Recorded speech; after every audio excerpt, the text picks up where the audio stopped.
Sekali lagi, siapa dalang G30S? Ditulis Cipta Lesmana dari umarsaid.free.fr.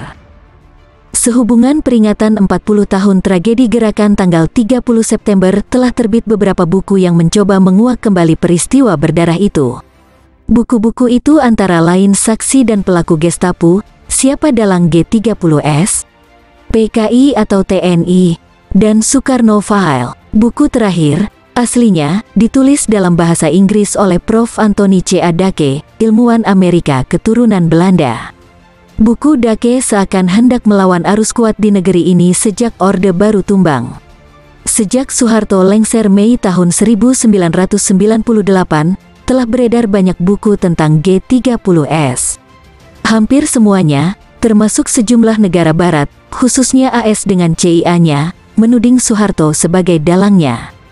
Namun, menurut Prof. C. A. Dake, Presiden Soekarno lah yang menjadi mastermind, bukan PKI, bukan pula Soeharto. Dake juga menepis tuduhan banyak pihak, bahwa Amerika berkonspirasi dengan jenderal-jenderal kanan untuk menggulingkan kekuasaan Soekarno. Negara adidaya itu dikatakan tidak terlibat. Bagaimana Washington terlibat, jika menjelang G30S pecah, AS justru mengurangi jumlah staf kedutaannya di Jakarta. Hingga kini tragedi G30S masih gelap, meski sudah coba diungkap dalam puluhan buku dan ratusan artikel ilmuwan, politisi, dan wartawan barat. Tentang dalang, para penulis umumnya terpecah dalam 4 kelompok besar, masing-masing dengan argumentasinya sendiri. Kelompok pertama meyakini Partai Komunis Indonesia ada di belakang G30S. Selama 30 tahun lebih, pemerintahan Soeharto menyosialisasikan pendapat ini kepada bangsa Indonesia, termasuk melalui film G30S PKI yang ditayangkan di televisi tiap menjelang peringatan G30S. Kelompok kedua meyakini G30S adalah karya ulung Soeharto dengan bantuan sejumlah negara barat, khususnya Amerika dan Inggris. Orang-orang PKI setelah mengecap kebebasan penuh pasca Orde Baru, dan korban Soeharto lainnya paling keras menyuarakan pendapat ini. Di kalangan barat, tidak sedikit yang berpendapat sama, antara lain Willem Oltmann, wartawan Belanda yang gigih menghantam rezim Soeharto, serta Prof. Scott dari Amerika. Kelompok ketiga meyakini Presiden Soekarno adalah dalangnya. Paling tidak, sejak awal Soekarno tahu tetapi membiarkannya, karena sikapnya yang tidak suka terhadap jenderal-jenderal kanan pimpinan A.H. Nasution.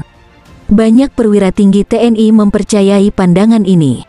Kelompok keempat berpendapat, G30S sepenuhnya masalah internal Angkatan Darat, yaitu perpecahan antara para jenderal kanan yang borjuis dan para perwira revolusioner seperti Brigadir Jenderal Suparjo, Kolonel Latif, dan Letkol Untung.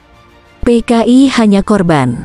Soekarno menganut faham ini. Versi mana yang mendekati kenyataan, masih diperlukan puluhan tahun lagi. Kelemahan pokok semua analis, menurut saya, karena A. Analisisnya tidak dilakukan secara komprehensif kritis, dan atau B. Didorong motivasi dendam sehingga menghilangkan unsur objektivitas. Tulisan ini bertujuan mengkritisi pendapat ketiga, yakni Soekarno otak G30S. Pertanyaan apakah Soekarno terlibat atau mendalangi G30S, sebetulnya sudah dijawab Jenderal Soeharto, Maret tahun 1967, dalam sidang istimewa Majelis Permusyawaratan Rakyat. Dalam pidato itu, Soeharto selaku pemegang Super Semar mengemukakan, Bung Karno tidak dapat digolongkan sebagai penggerak langsung, dalang, atau tokoh G30S PKI. Kesimpulan itu didasarkan 4 fakta. Pertama, laporan mantan Menpangau Laksamana Madya Omar Dhani, tanggal 29 September tahun 1965, mengenai adanya rasa tidak puas sejumlah perwira muda anak buah Brigjen Suparjo terhadap pimpinan AD. Atas laporan itu, Presiden memerintahkan Omar Dhani dan Suparjo untuk menghadap lagi pada tanggal 3 Oktober tahun 1965. Kedua, laporan Brigjen Sugandi kepada Presiden Soekarno, pada tanggal 30 September tahun 1965, bahwa PKI mungkin akan melakukan coup. Atas laporan itu, Presiden memarahi dan memperingatkan Sugandi. Ketiga, pada tanggal 30 September tahun 1965 malam setelah mengunjungi musyawarah besar teknik di Istora Senayan, Presiden tidak bermalam di istana, tetapi di rumah Nyonya Sari Dewi di Jalan Gatot Subroto. Pagi harinya, tanggal 1 Oktober sekitar pukul 6 waktu Indonesia Barat, Presiden bermaksud kembali ke istana, setelah minta pertimbangan dari pengawal dan mendapat laporan singkat mengenai peristiwa pagi itu. Keempat, pada tanggal 30 September tahun 1965, Presiden memanggil Jenderal Yani untuk menghadap pada tanggal 1 Oktober tahun 1965. Rencananya akan membahas lagi tentang keberadaan Dewan Jenderal. Dake menulis, dalam Soekarno File, penciutan staf Kedubes AS di Jakarta sebagai salah satu bukti ketidakterlibatan Washington.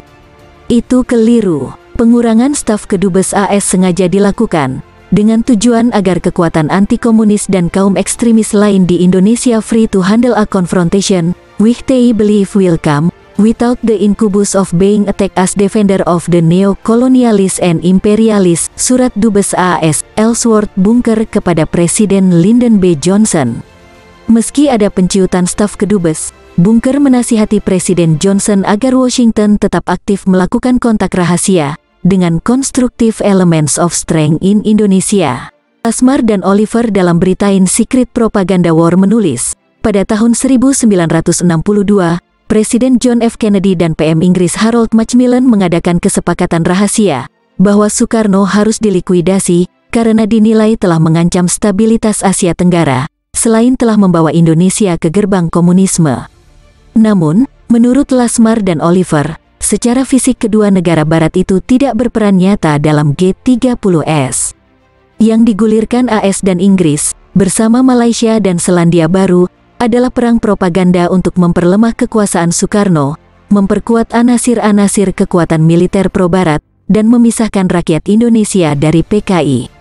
Isu-isu Dewan Jenderal, rencana AD menggulingkan kekuasaan Soekarno, sakitnya Presiden Soekarno serta dokumen Gilchrist, semua itu, menurut Lasmar dan Oliver, tidak lebih hasil gemilang propaganda dan perang urat saraf negara-negara barat, khususnya Dinas Intelijen M16 dari Inggris. Artikel singkat Prof. Benedict R. Anderson dan Ruth McVeigh, What Happened in Indonesia? Menarik dicermati, ia pun menggugat sangkaan keterlibatan Bung Karno.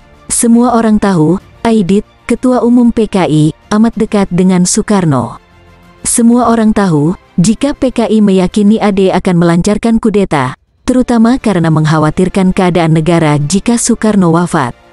Dari hasil mahmilep atas diri Syam diketahui, sekitar pertengahan Agustus tahun 1965, rapat pimpinan PKI menyimpulkan, PKI harus mendahulukan rencana kudeta AD.